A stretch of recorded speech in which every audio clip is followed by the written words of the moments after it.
সাম্প্রতিক সময়ে বাংলাদেশে অনার্স পড়ুয়া একটি মেয়ে সুইসাইড করেছিলেন। ওনার সুইসাইড নোটে কিছু কথা লেখা ছিল। আমার মৃত্যুর জন্য দায়ী আমার দুর্ভাগ্য।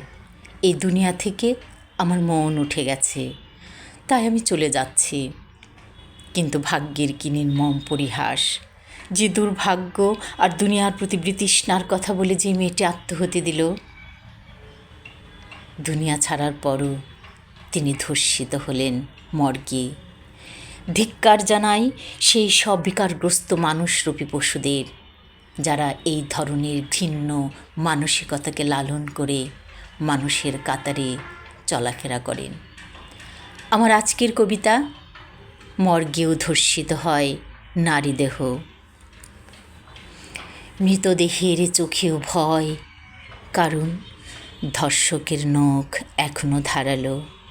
নির্মম আলোর নিচে সাদা চাদরের তলায় তার মর্যাদা আবার লুণ্ঠিত হয়।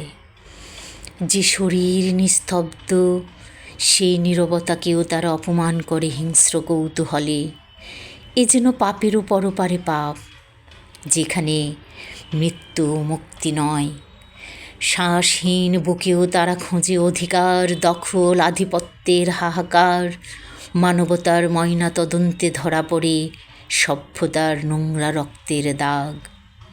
আর্তনাদ এখানে নীরব, ন্যায়ের চোখে এখনো কাপড় বাঁধা, দরজা বন্ধ, অথচ পাপের পদচিহ্ন ভেসে থাকে ফরমালিনের গন্ধে। নারী সে কেবল দেহ নয়, কিন্তু সমাজ এখনো শেখেনি তা।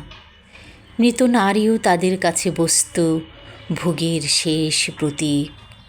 এ অন্ধকারে কোনো ঈশ্বর নেই, কেবল লজ্জার প্রতিধ্বনি। আর আমরা জীবিতরা প্রতিদিন মরছি সে লজ্জায়।